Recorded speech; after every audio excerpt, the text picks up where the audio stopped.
Hey everybody, I'm Danielle, and this is Creative Income for the Mom Life.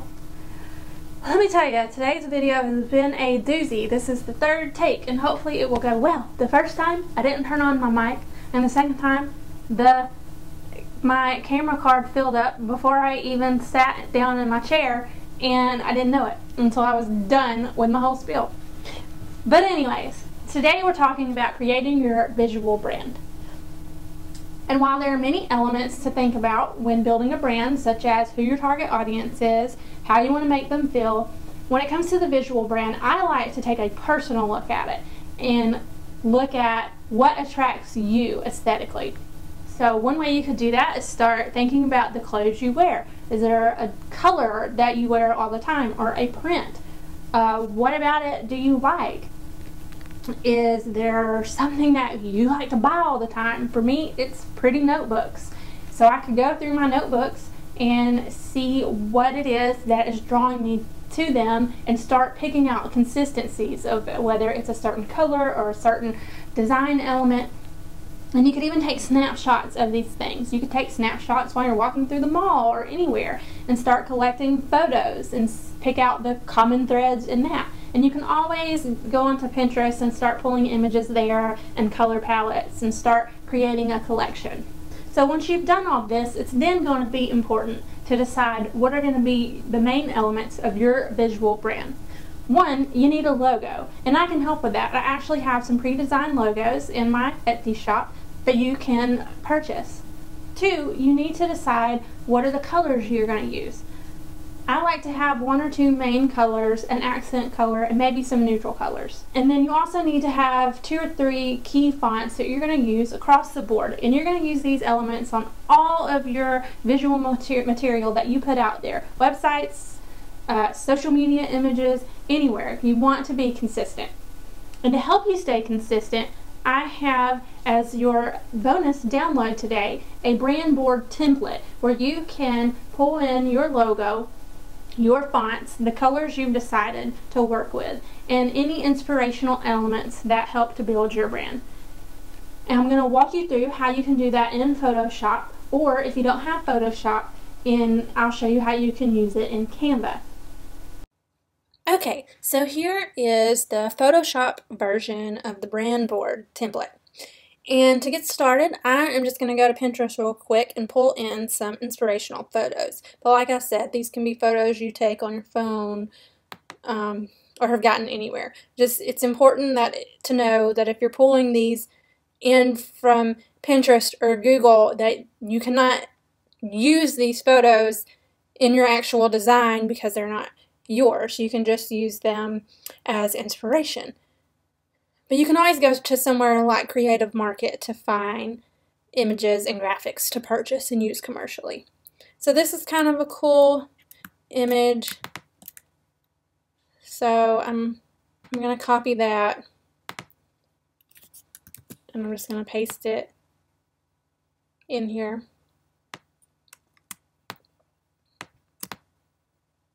I'm going to make it a little bit bigger than that rectangle box there. And then I'm going to go over here to the inspiration group, click the little caret to make them drop down. I'm going to find the one that's that box, and it's this one. I'm going to drag that image to just above the box that I want it to pop into.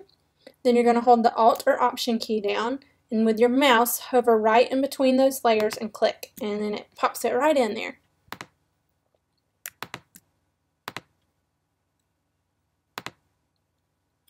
And I'm just pasting these right in, but you could always just open them up in another file and drag it in.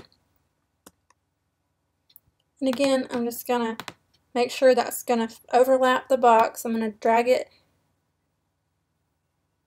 down to the box that I want it to fit in. Hold the Alt or Option key and click, and it pops it right in. Okay, now that I've pulled in my inspirational images, and I just did this quickly, they don't all exactly coordinate together, but you kind of get the idea. A couple of like pattern graphics and some photos and things that you like the color of. And again, these are just for inspiration, not to use. But if you did want to use something like these hearts or any of this, you could go to Creative Market, do a search, and purchase images for commercial use there, and I will link to that below. So to start pulling colors from things, you just click on the dropper and say you wanted a blue. You just click on it and you can see down here what it's selected. And then you bring your arrow back and close the inspiration and go to the color swatches group.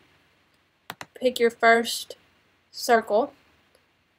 Click on this little cube icon to open up this window and change the color. And the one you selected last is going to show up right there in the recently used. And then if you want to get the color code for that, make sure it's still selected down here. You can double click it and there is the code, and you can just copy that and paste it right into where I've put the area for the color code. And so now if you want to go pull a different color, get your dropper again. Maybe we can pull a pink.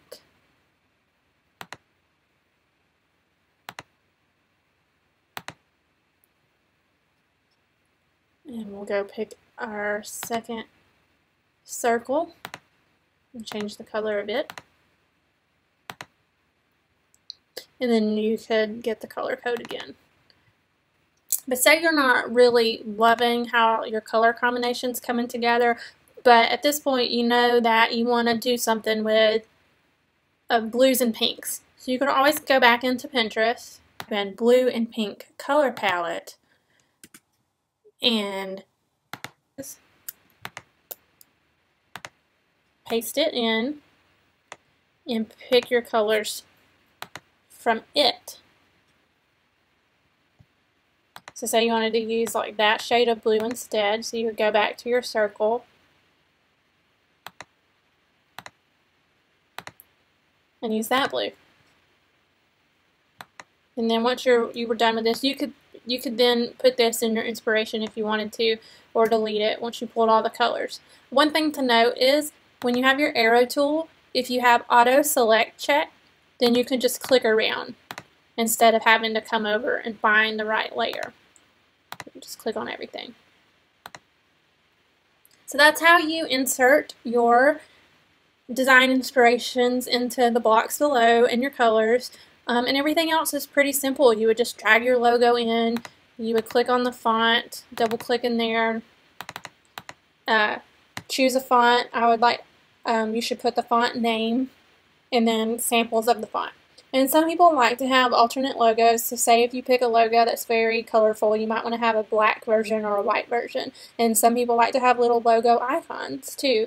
For example, people may have just a smaller version of their logo with just the initials or something like that. So you can pull all of that in.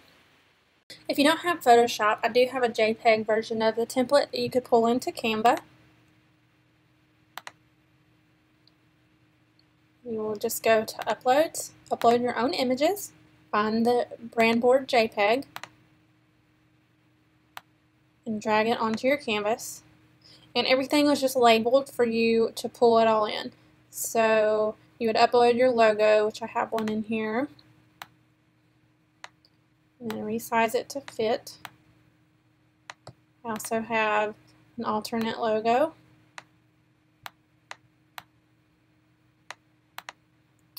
For your fonts, you can pick from the Canva fonts, but unless you do the paid version of Canva Work, you can't upload your own fonts. So if you do pick a font from somewhere else, then you could just make an image of it to drag onto your board. So I don't really have anything like that, but say this was my font image and you would just resize it to fit. So you would just have your font name in the example, just like in the Photoshop version. For your color swatches, you'll just go to Elements and Shapes, and you could really pick any shape. If you wanted to do triangles, you could do triangles and resize that to fit in there.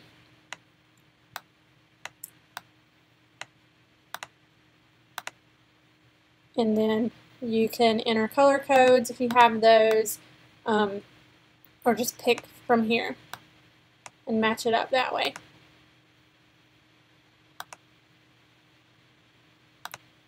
And you just want to copy that and then give it your second color and keep doing that.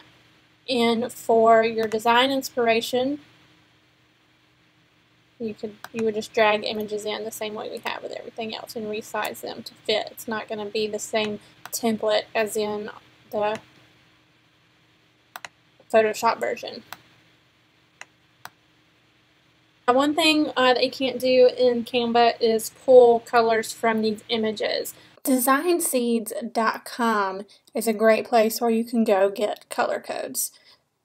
A lot of the color palettes you find on Pinterest are from Design Seeds, and you can click on them and find the color codes. Or you can come here and click on a color swatch and it will upload some posts with that color, and you can get color codes that way and paste them right into Canva. Okay, so I hope this has been so helpful for you. I would love to see what you're putting together for your brand, so find somewhere to upload your brand board and link to it in the comments, and let me know if you have any questions. I'm more than happy to help. And also, if you're still trying to decide on fonts, next week's bonus is going to be a list of awesome free fonts that you can download and use commercially on your websites and marketing material. And in the video next week, I'm going to show you how to take your brand elements and incorporate those with styled stock photography so you can have branded images. Now it's time for you to think like a boss and play like a mom.